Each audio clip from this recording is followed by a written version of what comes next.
Hello everyone, my name is Nick, this is Deep Dives and welcome to Interview Sessions. Today I'm honoured to be joined by the incredible Kyle Rowley, co-director of Alan Wake 2. Kyle has had a long-standing career in the games industry, starting out doing QA for Black and White 2, going on to work on such games as TOCA Race Driver 3, Lord of the Rings Online and Homefront The Revolution, joining Remedy in 2013 to work on Quantum Break, before taking a 2.5-year break to go work on Cyberpunk 2077, and then finally making his return to Remedy in 2019 to work on the quite frankly amazing Alan Wake 2. Kyle, welcome to the show. Hey, nice to see you. Thanks for having me on. It is Very excited. That's great. It's an absolute pleasure to have you on. I'm so excited to get started on this. It would be remiss of me not to kick things off with Alan Wake 2.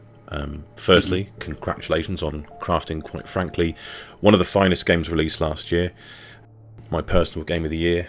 With growing media attention and the adoration Alan Wake 2 has received, how have things changed for you in the last 12 months?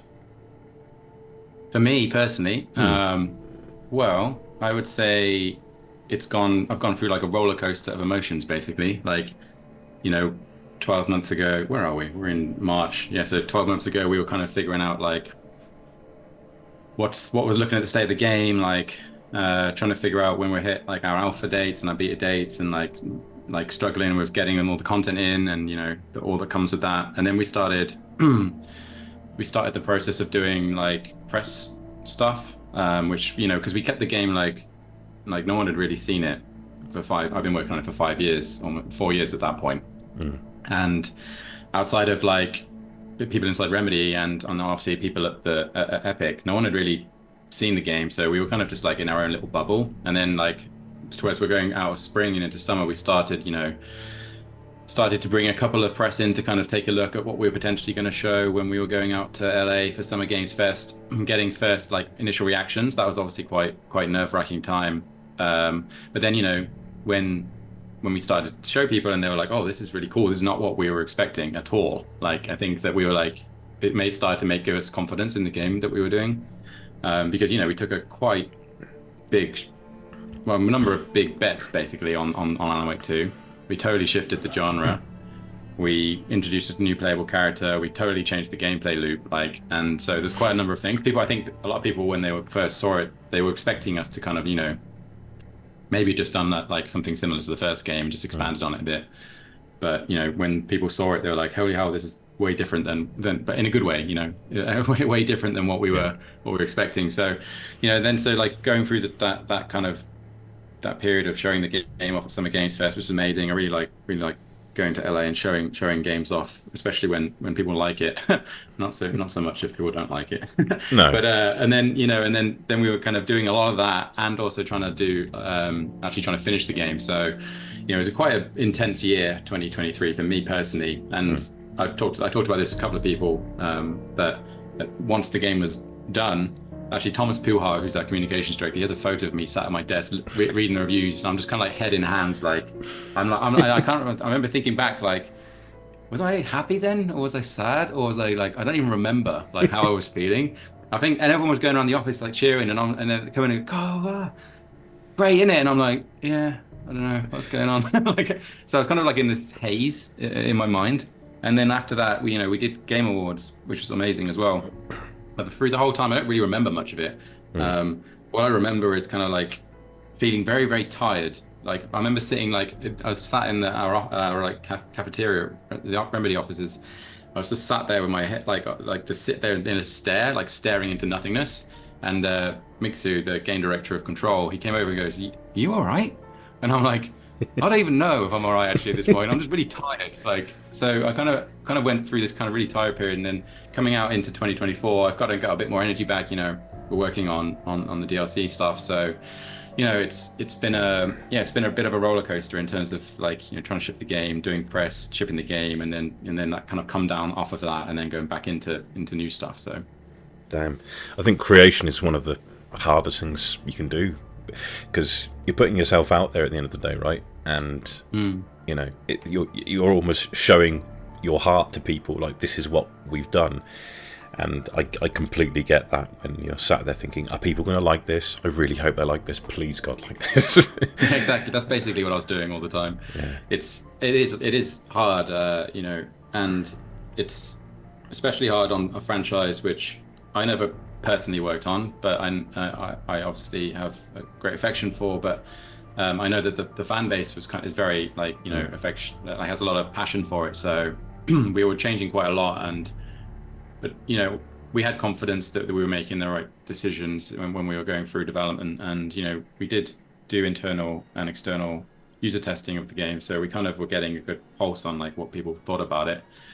But yeah, it's always kind of, I really hate review period. I've said this to many people. Like, it's the worst time for me because everyone's just basically judging something you've been working on for 5 years. And it's just like the worst period. So yeah, I'm kind of glad it went all right.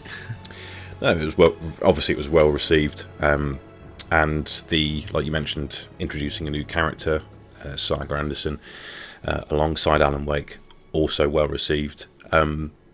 It's been previously mentioned between that the dynamic between Saga Anderson and Alex Casey was inspired by shows like True Detective, Fargo, and even the film Seven. Bit of a curveball with so many good examples out there, Anderson and Casey included.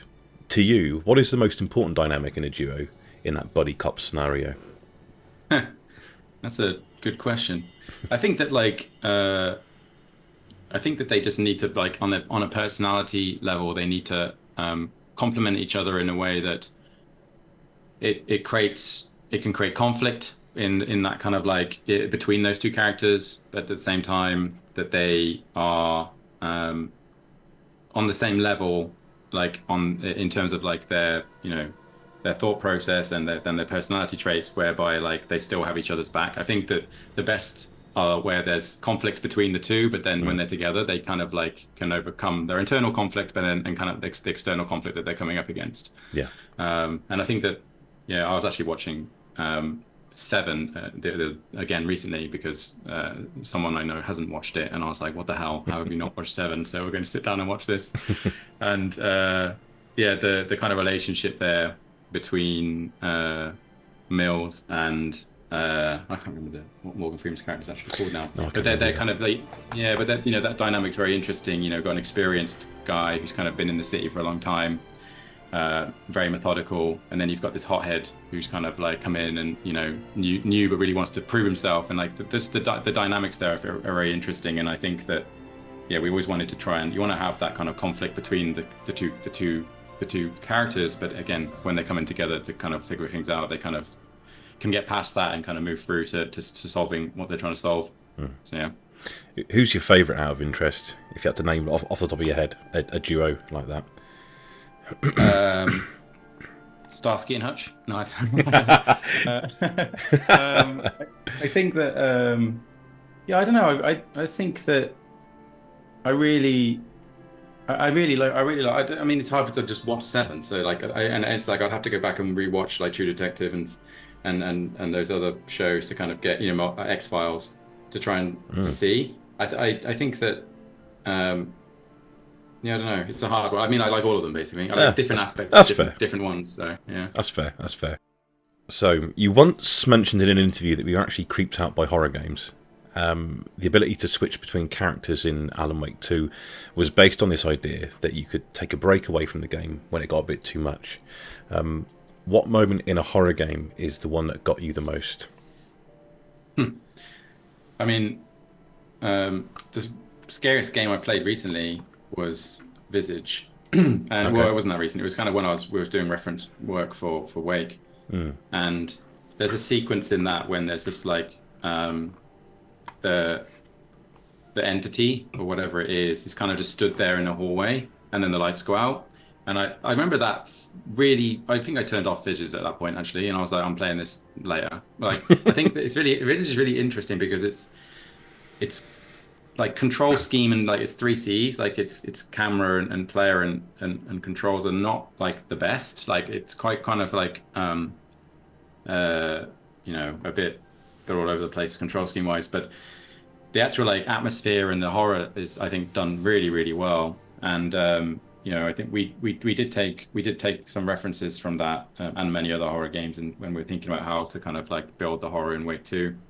It's different in that game because you just don't have any kind of ability to fight back.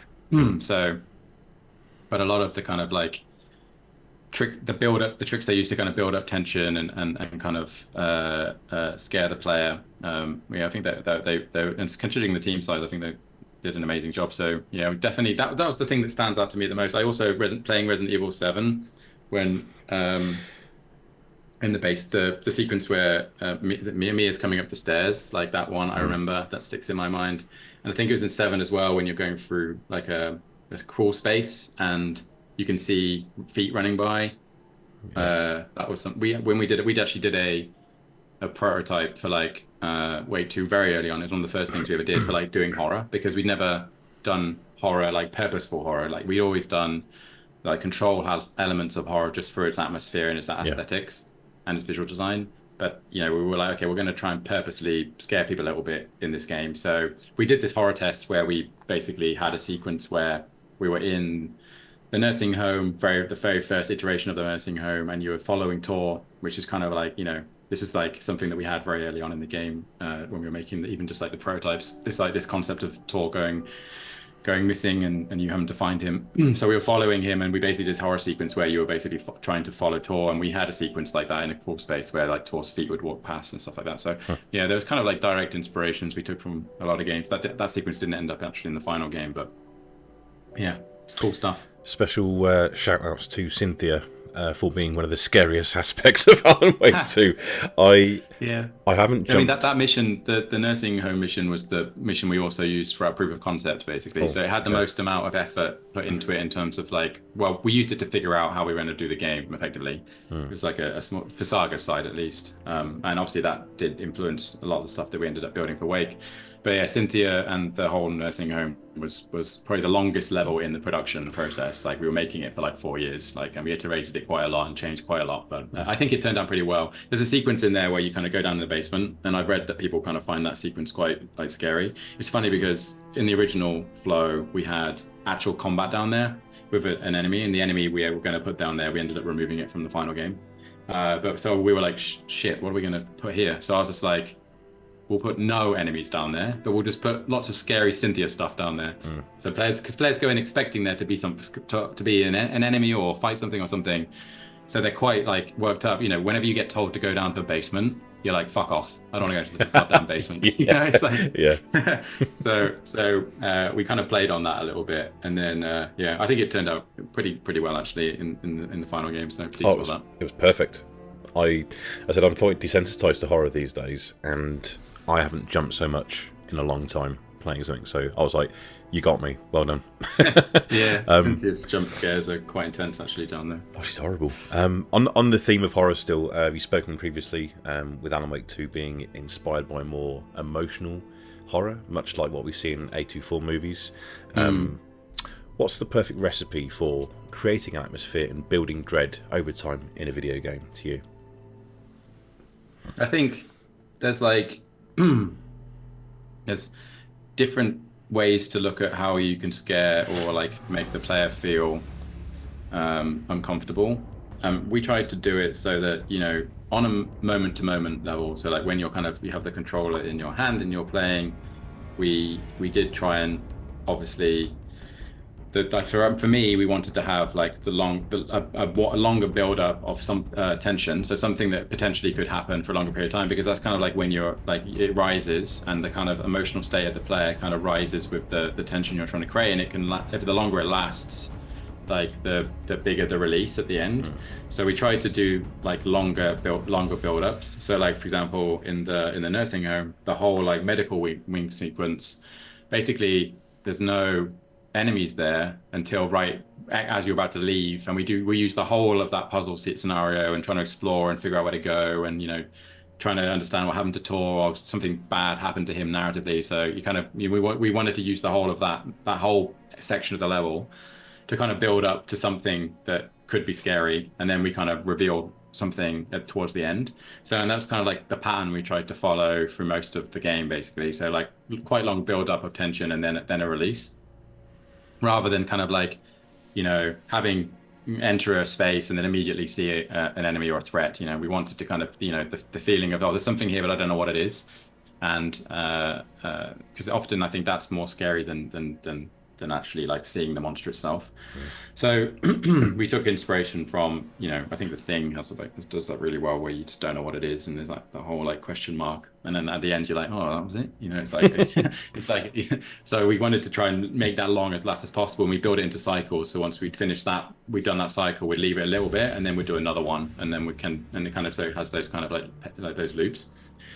And then there's like the actual like psychological horror, which I feel like is best served over even longer times periods of play. So like actually like the kind of story arc, basically, of what the characters go through, and being able to put the player in the position of the kind of character who's going through this traumatic stuff, and then using that as a method to kind of create another layer of horror. So you've got your oh my god, I'm scared, the tension, and then you have the payoff, but you kind of forget about it. And then we wanted to have the kind of horror story be something that lingers in your mind and that you think about over a longer play session or multiple play sessions, or even after you finish the game. And that kind of definitely comes from like the story and fiction versus reality, not being able to trust what is there, like this idea that you're kind of trapped in this kind of endless loop, this endless nightmare that you can't escape from, and kind of like what does that play into as you're trying to put yourself in those hero characters' perspectives. So yeah, we try to like tackle it on multiple different levels effectively, like how we would try to instill horror on the player.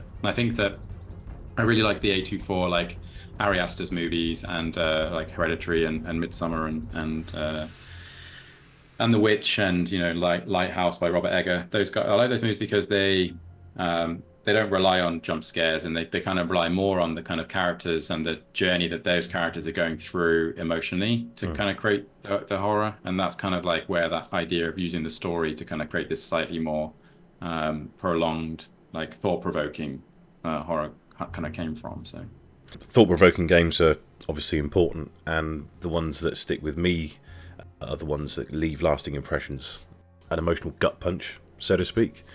Alan Wake 2 is nothing if not thought-provoking. How difficult is it holding back when trying to tell such a mystery of a story? I mean, it's quite easy for me because often the time I don't know what the hell's going on when I'm talking to Sam. So like I'm like, Sam, what the hell is this how many wakes have we got in this game now? Like, okay, how many versions of you are in this game? Like, what's going on? There's a lot of that when we're talking about the story. I think that for us I remember having a meeting and we were kind of discussing like it was really early on, and we were just talking about, okay, what kind of game are we actually building? And we were kind of pushing for this. It's a narrative-driven horror experience because you don't get that many of those, really. Horror games often have story, but it's not the main focus, and we wanted to kind of bring story as one of the main focus for the horror game. So, and we were in a meeting going like, oh yeah, so it's this narrative-driven horror game, and then one of the guys in the room was like, I feel like we should not say narrative-driven because it's kind of like quite a loaded term. I feel like we make mystery-driven games. It's like the mystery that drives you forward. And I was like, it's kind of true, like in the sense that I think all of our games, especially like Alan Wake and Control and those franchises, they do have a lot of questions that we leave purposely unanswered or we obscure the answer in some way, or we make it ambiguous, and we do that because I find that kind of that pulls me through the narrative a lot often, like the kind of desire to want to understand what is happening can pull you through. And then also, like, it means that people are speculating a lot online about what the hell is this talking about, what the hell's going on here. And I think that's kind of a big part of Remedy's DNA in a way, is that kind of that level of uncertainty about what is actually happening in the story, and so having questions that are not answered and left a bit more ambiguous. So it's quite easy for us to just go, we'll put we will kind of like do something like that where we kind of leave something open, and then we'll just kind of ask in the narrative channel, like, okay, what's the actual answer to this? Sometimes the narrative designers are like, we don't know yet. we're going to figure it out in a bit. But sometimes that we'll just be like, this is the answer, but we don't want this kind of communicated to the player, like, ever in the whole. But when you're thinking about setting up something or referencing something in the story, then it's good to know the answer to these things. But sometimes those answers are just actually aren't even answered internally until we kind of decide that we need to answer this now. So, yeah, that's fair. Changing tack ever so slightly and touching on things prior to you getting into games. Growing up in Worcester as an attendee of Blessed Edward. Blessed Edward Old School and High School, yeah. Did you ever sit in school thinking that one day you'd get into games, or did you have something else on your mind? I was kind of studying. I had like 2 or 3 things I was potentially wanted to do. One was like video games, but back then when I was like 15, I didn't like. There was not really. I was like, well, that's not possible. That's not a job. No, like that's just made in some. I don't even know where that's made actually. Like someone makes it, but I don't know how or where. So I was like, I kind of wanted. I was very interested in movies and filmmaking. So I actually, once I finished school, I went to study like filmmaking after school. Nice. And then I was in college and. Then I had the option of either going to film school, like film university, like Bournemouth or something like that, where a lot of my fellow students went, or I had the chance to, or then they just started a game design course at Stafford University. So those are the 2 school options. Then I had a third option because I was basically building websites in my spare time. Like I was when I was building websites, it was like GeoCities and animated GIFs all over the place and like all nonsense like that. So I was kind of doing that, and then I started actually getting into web programming and like using PHP and building forums. And me and my friend built a website. So we ended up selling it just before I ended up going into just before I ended up going to Codemasters. We ended up selling that website. So I basically had those 3 options: like do web development, do filmmaking, or do games. And I was most passionate about games. The main reason I did filmmaking was because there was no games course when I decided I wanted to do college. I wanted to do something that was kind of interactive media in some form or some way of doing some kind of storytelling. I decided to do games at Stafford University, and then that's kind of how it all started in a way, even though it's kind of like a false start when I went to university because I kind of quit after a year. So yeah. But I'm curious, just as a Catholic college, was it strict? Like there, did you ever get into any trouble? Can you even answer that question? I used to get into trouble all the time. It was. I guess it was no more strict than other schools, maybe. But I think that we had to do religious education and stuff. I'm not even Catholic actually. I'm kind of agnostic in terms of like religion. The reason I went there was because my parents. It was a good school. Effectively, that was the main reason. So yeah. So yeah, you started out your career doing QA for Black and White 2 in 2005. When you look back at that journey, going from QA to game director on one of the biggest releases last year, is it difficult to believe where you are now, and has it quite sunk in yet? Not only how much of a big deal you are, but also how much you have contributed to the history of gaming. I'm not a big deal. Sam's a big deal. I'm not a big deal. I think that for me, my whole idea, the reason I wanted to get into games is I wanted to be a game designer. That was like what I wanted to do. I didn't even know what that did, but it sounded cool. I was like, well, you kind of what do you do for a living? I'm a game designer. You're like, oh, that sounds cool. So I was kind of like that. That's kind of what I wanted to do. And I was doing a lot of mod work, like modding on Source Engine, back there just before I was kind of when I was doing university, and then afterwards just building levels and maps or whatever. Because I wanted to be like a designer in game studio. So that's kind of where I hoped I would go. I don't think back then the role of kind of game director didn't really exist. There was like the lead designer, and that was it. Because the team sizes were so big, they didn't need that level of hierarchy. Yeah.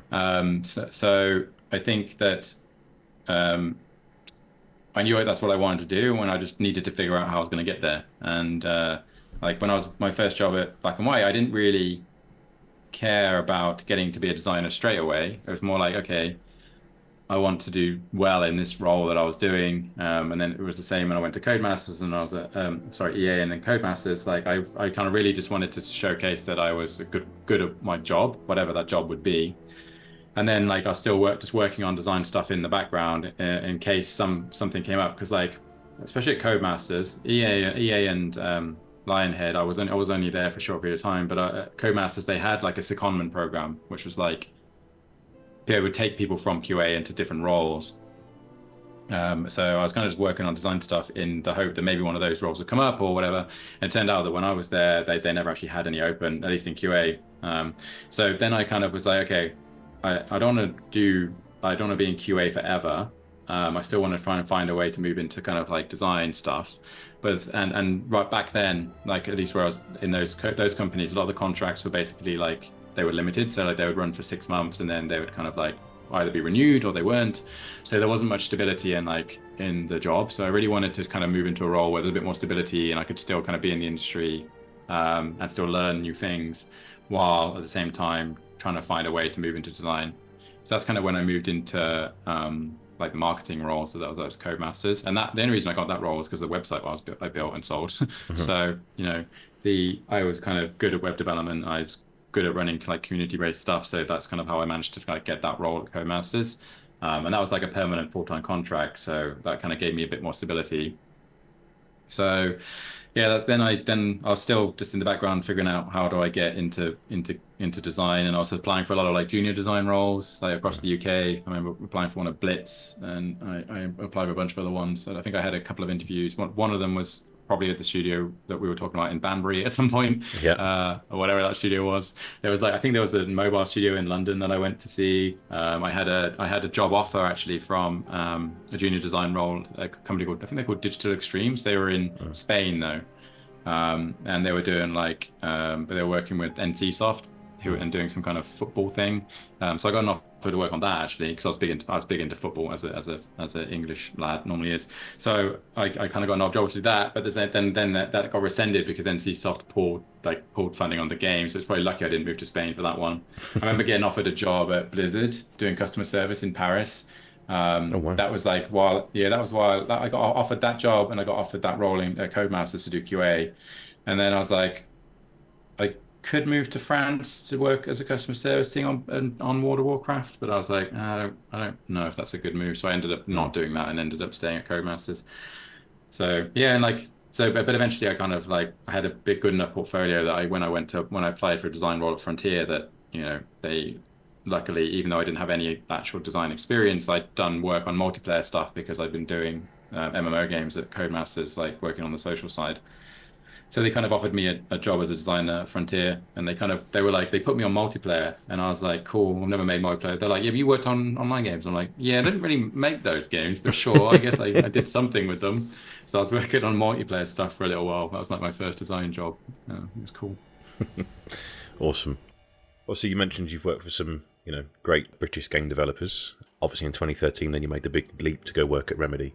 Was there any major pressure for you upon taking the big leap and migrating over to Finland for work?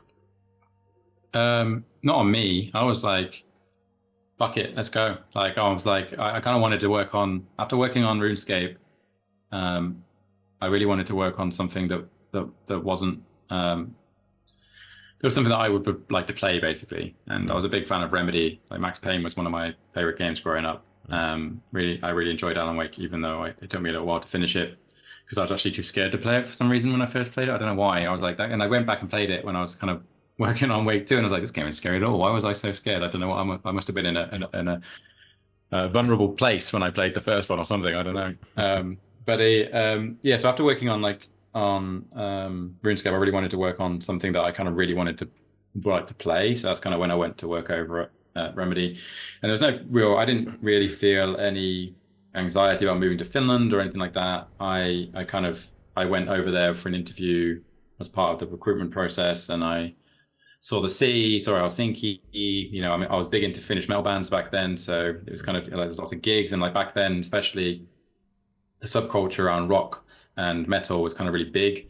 There were loads of metal bars and stuff so when we went over, me and my girlfriend at the time, we were like, this is cool.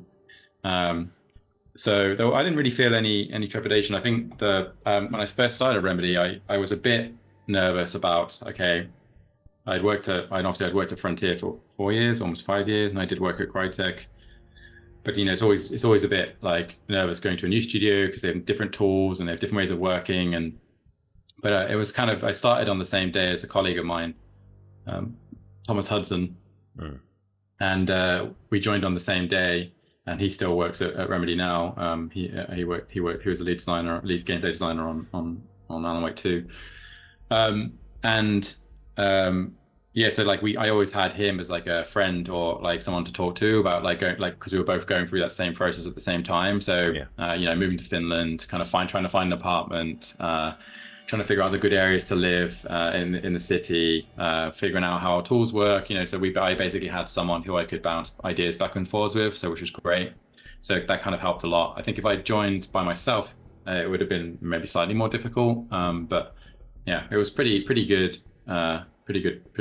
Pretty exciting time in my life, to be honest, like moving country and everything. So nice. Obviously, you know, you and Sam are friends now, but were you starstruck when you first met him? Yeah, it was. Is it strange going from being that 15-year-old Max Payne fan to just regularly hanging around like two peas in a pod? Yeah, I mean, like there was a tweet about this that someone made saying, I must be the luckiest Max Payne fan alive. And I was like, it's probably true, to be honest, at this point. Like, you know, I was a really big fan of Max Payne. I played it on a machine that was so crap, so shit, that it ran at like 10 frames per second, would crash every 5 minutes. Yeah. And I still managed to finish it. So I must have really, really liked that game. And yeah, when I first joined Remedy, when I had my interview, basically, I remember my main interview wasn't really with Sam, it was with the lead designer at the time, but he kind of came in to just say hello, and I remember I was mid-sentence, and I kind of, as he walked in, I just kind of stopped and looked at him, and looked around the room, and then was like, well, I can't remember what I was saying, to be honest. It was really awkward and embarrassing. Yeah, and then you know, I think over time I worked with Sam. Didn't really work with Sam too much on Quantum Break. Like towards the end, when I took over as lead designer, I worked with him more, just trying to figure out like narrative issues that we were having in terms of like inside the playable experience. Like this sequence is like too long, or these lines don't fit. We need to cut this stuff, or the motivations of the characters aren't really coming across here. How do we fix it? But I didn't really work that close with him. But maybe in the last 6 months, I did. And then yeah, when I was at City Project and I had a call with Sam about coming back, then that's kind of like when this kind of like rebooted and restarted that relationship. And yeah, nowadays, like yeah, really good friends with Sam and work with him every day. We sit in the same room like every day, so we know each other pretty well. So yes, it's a weird thing to kind of work that closely with someone that you admired so much growing up as a kid. It's kind of weird, but at the same time, very cool. Oh, of course, I bet. Aside from Sam, is there any other directors out there who you look up to and are you inspired by their works? Yeah, there's loads. I mean, like, I really, really like narrative-based games. So obviously, Neil Druckmann at Naughty Dog. I had the pleasure of meeting him. Really nice guy. Gave me some tips and suggestions on books to read and stuff like that. So that's great. You know, Corey Barlog, I think, like, it's crazy how his journey going from like Sony Santa Monica to leaving America and going to Nordics, coming to Sweden, like kind of similar.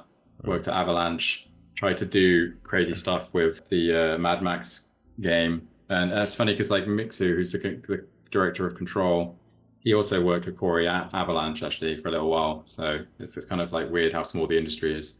And I heard, I don't know if it's true, that like when he went back to work at Crystal Dynamics, he tried to kind of put in like a one-shot camera on Tomb Raider.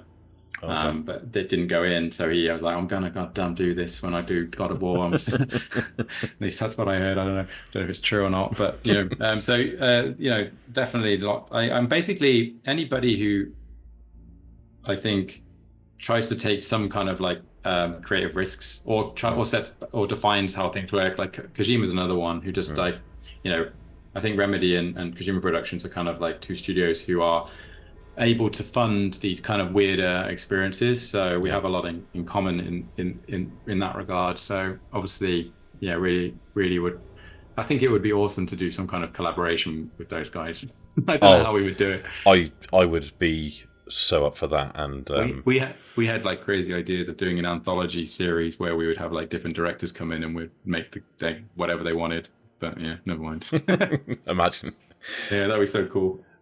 From listening to and reading other interviews, it seems like you and Sam obviously spent many hours bouncing off each other, trying to find the right balance.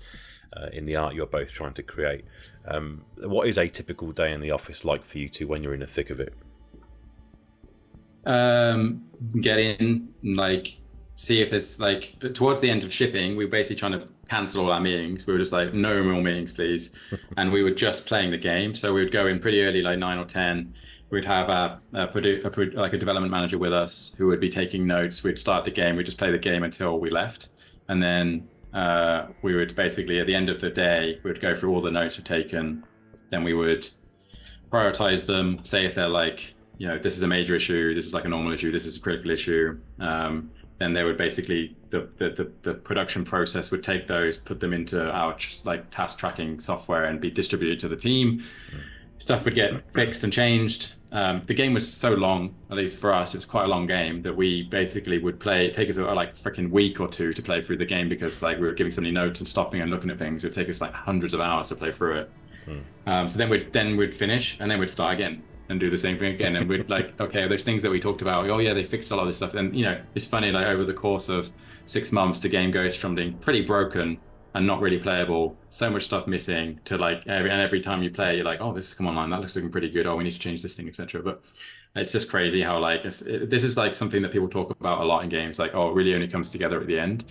It's so true. It's so weird. Like you're like, everything's on fire, nothing works, and it's all crap. And then all of a sudden, it's like, oh, this is pretty good. Like, it's just like it's just like a switch that happens or something. It's really weird. It's like fitting together a jigsaw. It looks like a mess, but then when you put it together, you see the picture, and you're like, exactly. It is like that.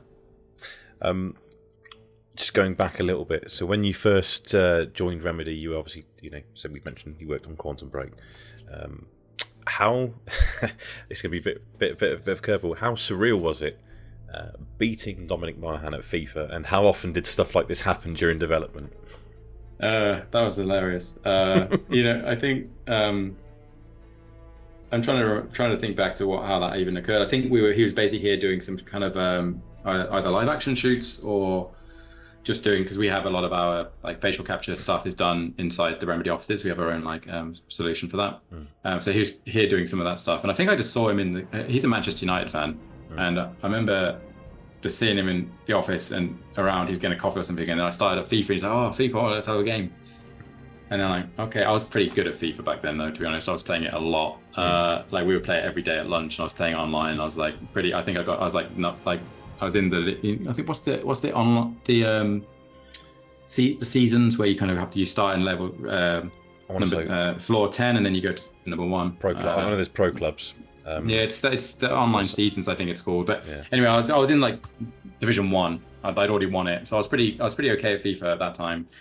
And I was like, okay, well, I guess I'll play Dominic Monaghan at FIFA. And then I was thinking to myself, like, should I let him win? And I was like, hell no. Hell no. He was giving me all sorts of lip. And then I was like, right, so I beat him. So yeah, it was quite funny. He wasn't very happy about that, actually. Yeah, so he looked pretty pleased in the picture, but I guess it's, I think that was as we were kicking off, not at the end. Oh, okay. I would have paid to see the one afterwards. Yeah. So yeah, I would say after Quantum Break, you joined CD Projekt Red to go work on Cyberpunk 2077. How did working on Cyberpunk shape your approach to working on Alan Wake 2, and were you ever tempted to try and throw in some nods from Cyberpunk into Alan Wake? Not so much like Easter eggs about Cyberpunk, I don't think, nothing like that. But you know, going from working on very basically linear games, like even especially with like a Remedy on Quantum Break, to going to work on an RPG. Like, I think that Witcher 3 came out the year before we came out on Quantum Break, and I played it and I loved it. And that was kind of one of the main reasons I wanted to go work at CD Projekt, was to kind of learn how they built that game. Because like that game's crazy big, and I'd just come from working on kind of like a linear game, and that was hard enough. So I was like, how the hell do you build something that big? So I went there to kind of like give my expertise on like second to second gameplay, with like, because we'd just been working on doing Crossfire when I went to go work at CD Projekt. So I'd just gone through the process of going from third person to first person and figuring out like how making a first person shooter works, and like all the things you have to consider about like, you know, FOV, and like was the gun rendered in the screen space or the world space, and like how do you interact and all that kind of stuff that kind of comes with building first person shooters. So like I kind of could give them some stuff that I kind of learned doing that stuff a Remedy, but I really wanted to like learn how they basically did like their RPG systems and their world design and their kind of content creation pipelines. So went there, kind of learned a lot. I think one of the key takeaways for me was that I think the more agency you can give the player in the narrative, the better. So like, and this idea of freedom to kind of consume the kind of story as you want, and how do we build complex narratives that allow for that, like that choice, that player choice. So really, that's kind of like one of the main reasons we have the ability to switch backwards and forwards between the two characters in Alan Wake 2, is because I originally went in going like, we were kind of very early on, and we hadn't really we didn't really know how the relationship between Saga and Wake was going to work. So one of the things I said first of all, I was like, I'd like the ability for the player to kind of pick which investigation they want to go ahead with a Saga. So you'd kind of have like multiple investigation threads that you could pick, and then you'd go off and do them, and they may have some kind of branching story. And then after a while, we were like, well, maybe it doesn't fit, because then we'd have how does that work with Wake? So then the idea came that we would, rather than kind of picking which investigation you want to go through a Saga, why don't we allow the player to pick what story they want to play through with either Wake and Saga? That was kind of like we hadn't really written the story at that point. And that was kind of a big fundamental decision that we made, which affected obviously the whole game structure in terms of like the fact that we have these two stories, these two playable characters in these two worlds, like, and how does the player move between them, and how do we write a story that can be consumed in any those two stories that can be consumed in any order, make it make sense.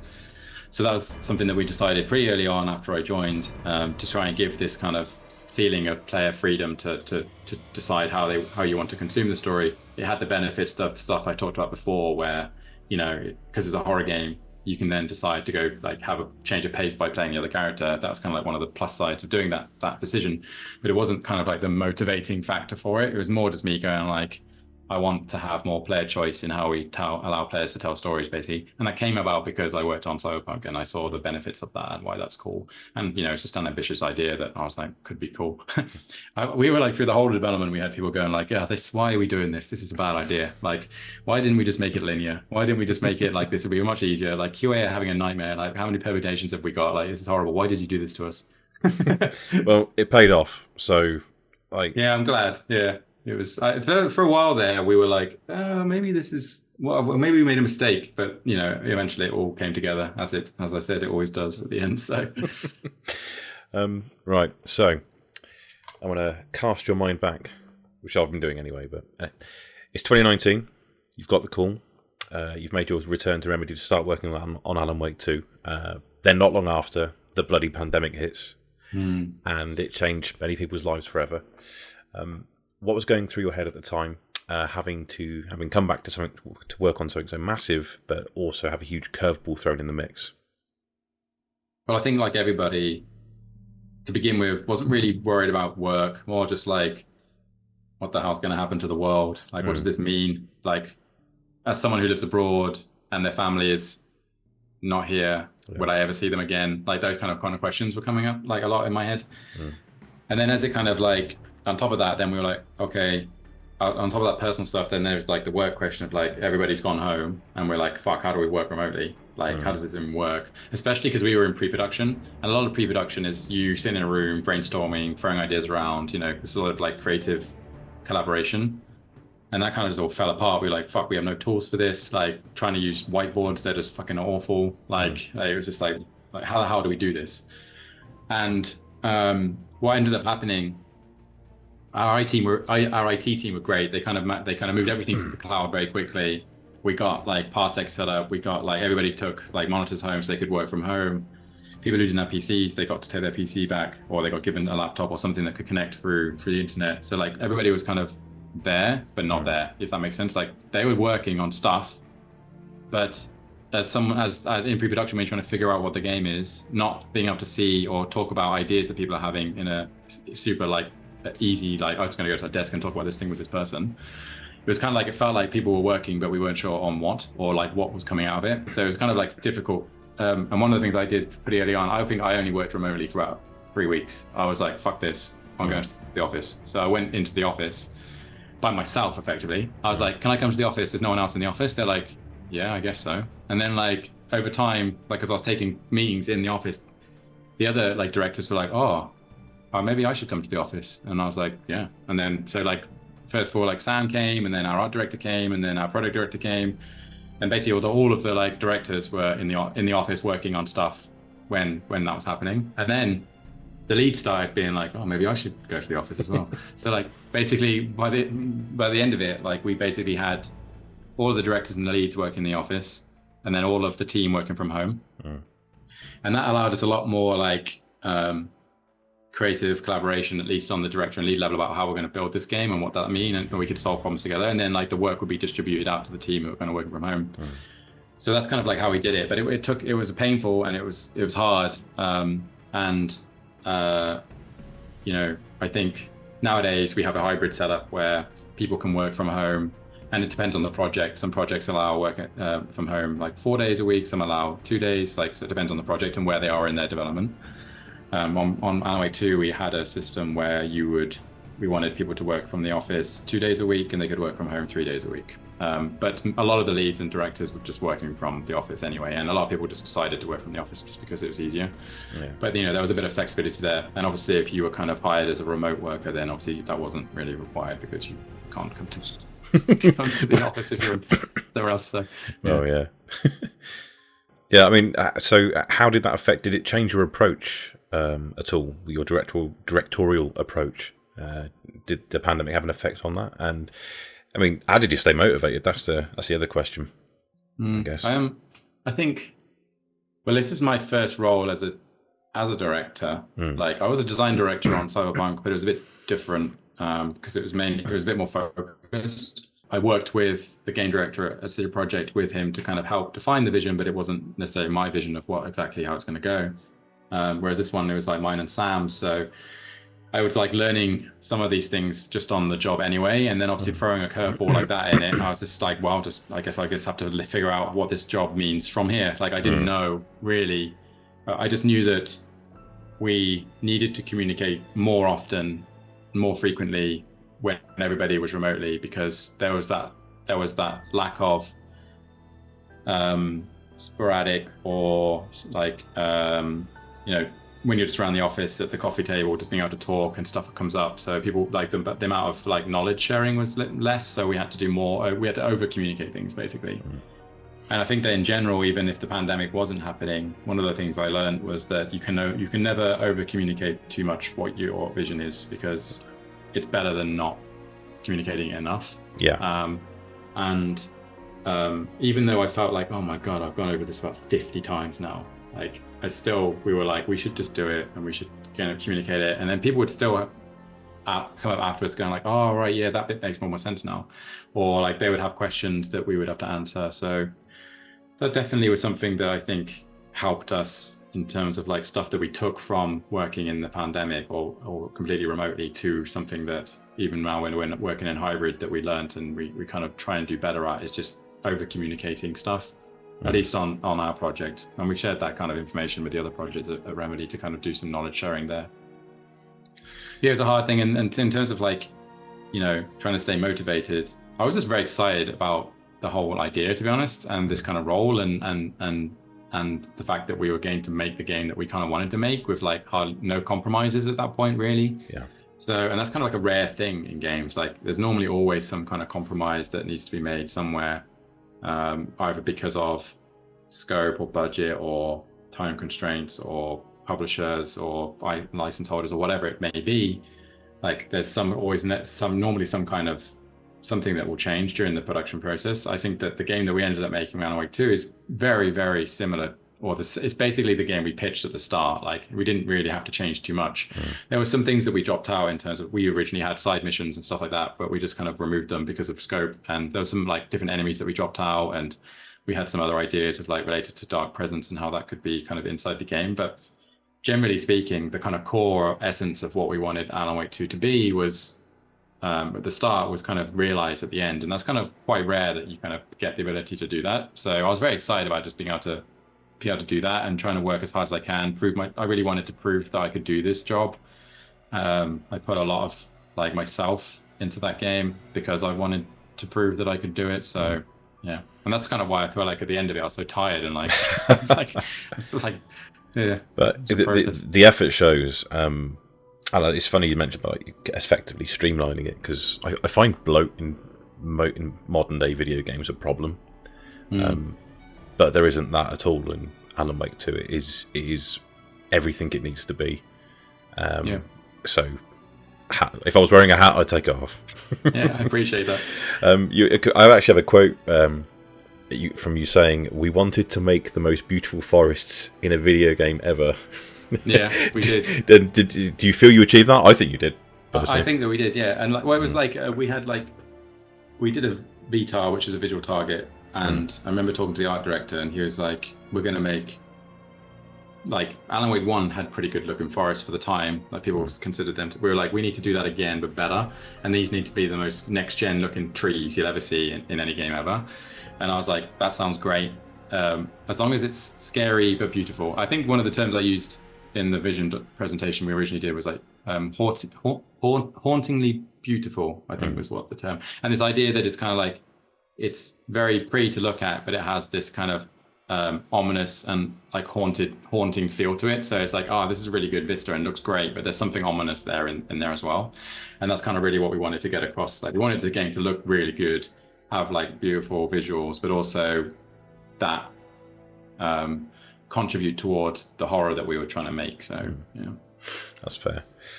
With the cost of AAA games getting bigger as the years go on, and with the way that we consume media these days, and also the expectation of players, how do you feel about the way it's impacted game development overall?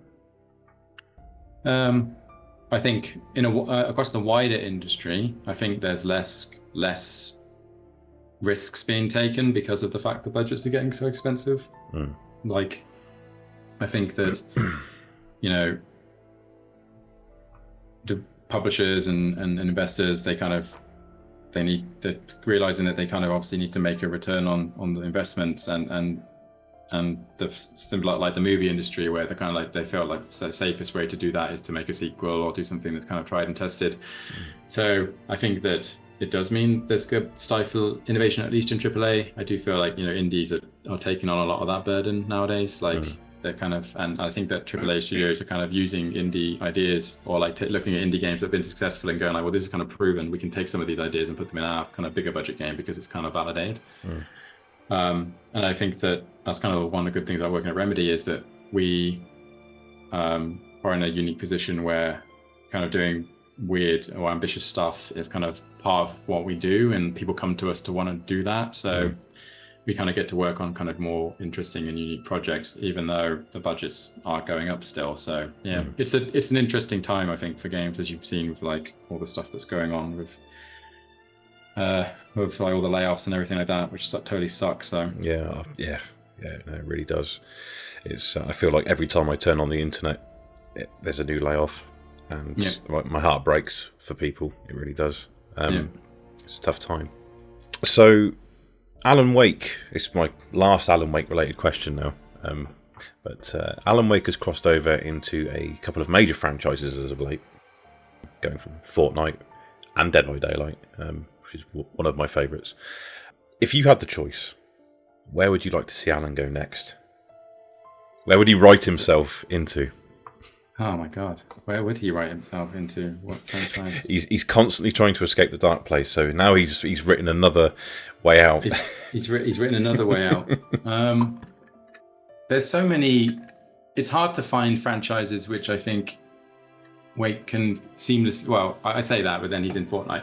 But like I think that it would be great if like that's why I really like the Dead by Daylight collaboration, because like lore-wise and narratively and everything, it kind of just, it was very, very, they just kind of fit very closely together. So it was very, I think, as someone who's kind of like appreciates narrative and lore and tries to design games that kind of fit within a certain context, being able to put Alan Wake and Dead by Daylight was great, because like it fit all those things. And there's not that many, I think franchises that allow that level of integration, like in terms of its lore and narrative. I really like the fact that we are in Wakes in Fortnite, because almost like for the other reason that it's so like bizarre, that it's like, this is awesome. You know what I mean? It's like we have the two like polar opposite kind of levels of integration there, where it's one of them is a bit like totally in lore and fits narrative, the other one is not, but it's kind of like so weird that it's cool.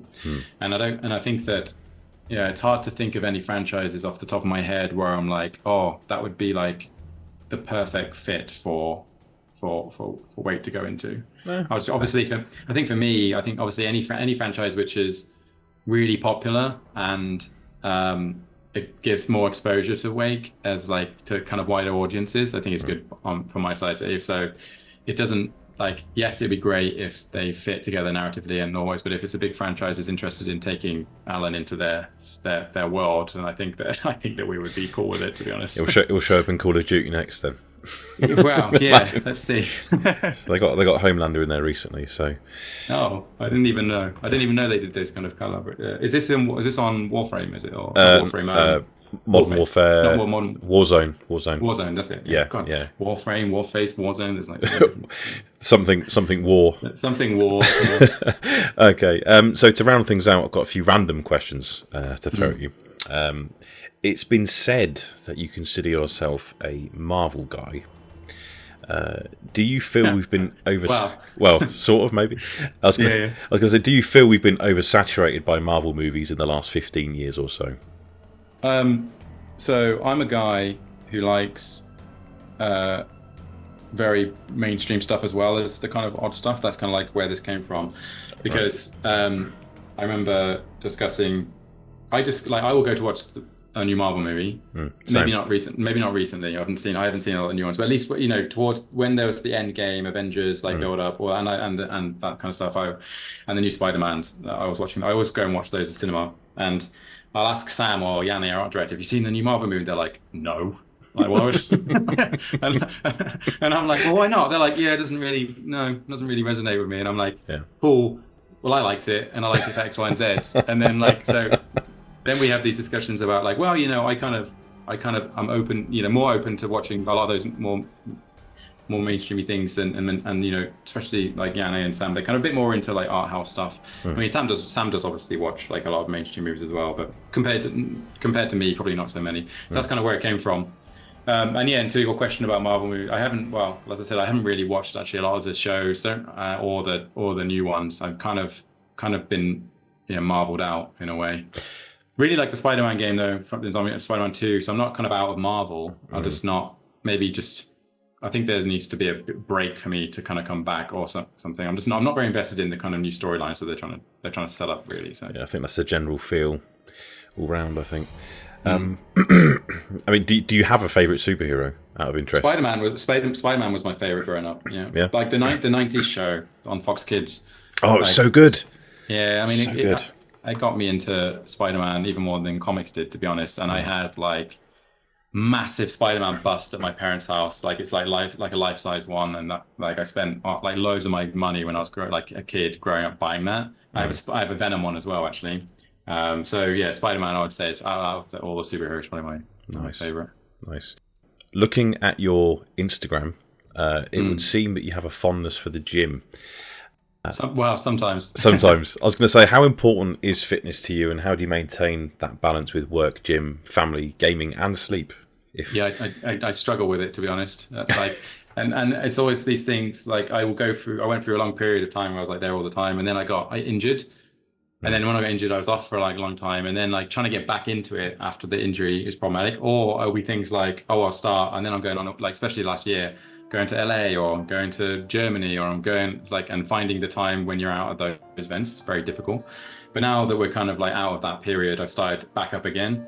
So yeah, hoping that it will continue, but let's see. But yeah, it's difficult. You know, I want to play games. I want to spend time with loved ones. I want to work. I want to, you know, consume as much pop culture as I can, whether that's through like books, TV shows. Like I watch a lot of TV, so trying to find the time to add the gym in as well. Yeah, it's difficult, but yeah, I try and do it because I think it needs to have something there.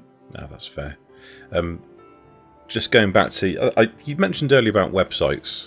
You said you obviously you made websites. Am I right in saying that you once ran a social networking website? Yeah, that was the one. That was the one, right? Yeah. That was yeah. Okay. Yeah, it was like a social networking website for alternative people. Okay. Yeah, and then me and my friend built it, and then we sold it because we were like, well, we've got other stuff to do now, so. Yeah, that's fair. I was going to ask, is your friend Mark Zuckerberg, and was it Facebook? But it's... No, it wasn't. It wasn't. I wish. Like, would I be here right now working on Alan Wake 2 if that was the case? Probably not. I don't know. Maybe I would. I always think, like, if I had loads of money, like fuck you money, what would I do? I'd probably still be making games, I reckon, because it's just fun. Like, it's one of the cool things about my job is that, like, it's something that I'm super passionate about, that I wanted to do since I was a kid growing up, and I managed to do it. So even though, like, everybody has shit days, right, and it can be really hard and stressful, I then think back to, like, the jobs I was doing when I was growing up, and I was like, well, it's a lot better than doing those. So absolutely. People ask me the same question, like, what would you do if you won the lottery tomorrow? And I'm like, well, I'd probably still make videos because I enjoy doing it. So yeah, exactly. There you go. I saw recently you posted your personal 10 out of 10s in video games, and I saw Mass Effect 2 and GTA Vice City on that list, which are two of my personal favourites as well. Now, I do know that on the top of your list was Knights of the Old Republic. As someone who has never played it, oh my god, why should I go out and play it? Well, it was like, back then, it was like, for me, it introduced me to the idea of choice and consequence having a major impact on, like, narrative threads. You know, it was, you know, simple choice. It kind of like set up what they did in Mass Effect with, like, what was it, Paragon and Renegade or whatever? Yes. Yeah. But then obviously in Star Wars, it was Sith or Jedi. So, like, and you could decide if you're going to be a Sith or a Jedi, and depending on how you played and the decisions you made, like, those choices and whether or not you were kind of more aligned with Sith or Jedi would have impacts on the story. And that was kind of like one of the first times I'd ever seen that kind of done in that slightly more cinematic way. And the feeling of my decision, like, always remember was one point in the game where I always went Sith. I don't know what that says about me. Same was in Mass Effect. I was always going Renegade or whatever it's called. So I'm on board with this. It's fine. Yeah. So I remember I was like a Sith Master or Sith Lord, and it was towards the end of the game, and I had obviously all the lightning abilities, or Force lightning abilities. Yeah. And I was walking towards this, I can't remember what it was. I think it was like a palace or something, and I was like meant to be storming it or whatever. And I remember I was zapping people with my dark powers, and then all the characters were like, "Oh my god, he's too powerful!" And I was like, there was a feeling in me like, yeah, fuck yeah, I'm so evil and so badass that you're just quivering in your boots. And I was like, that was like a feeling that I have not ever had before. And I was like, this is so cool. And that's a memory for me that I'm always like, I think back to and go like, we need to recreate that feeling somehow. Like, I want people to feel how I felt playing that game. And yeah, for me, it kind of set, you know, me on this course of like really wanting to play role-playing games, me wanting to make role-playing games, work in a role-playing game, choice and consequence, you know, how we ended up structuring Alan Wake 2 with this idea of choice and consequence. It all started for me with Knights of the Old Republic by BioWare. Such a good game. There you go. I'm going to go out and buy it immediately. Yeah. Get on it. I mean, I'm a massive Star Wars fan as well. I don't know how you've not played it, man. I know. It's like so good. It doesn't make any sense. It's like, if you like role-playing games, then that's like the best. So, and I mean, yeah, I'm hopeful that the remake is done and comes out, because I'm going to play it straight. Definitely. But I play, as you can see here, I have a N7 on my. Okay. Yeah. I'm a big Mass Effect fan. Yeah. Yeah, Mass Effect 2 is one of the greatest games of all time. Yes, sure. agreed. So good. Yeah. Really, really good game. So, this is a bit of a random one. Worcester is well known for its sauce. It is. Have you actually ever tried it? And if so, did you like it? I have it. So I literally was going through my kitchen and I had 2 bottles of it, like I have in there. Yeah, I definitely like it. It's awesome. And Worcester, my favorite crisps in the UK are Worcester Sauce French fries. They're like I could eat thousands of those bags in one go, because first of all, they're so light they don't fill you up, and they don't really have any calories. So it's just like nice, crumbly, dried Worcester sauce. I know which ones you mean. And they're really nice. They are really nice. Nice. Yeah.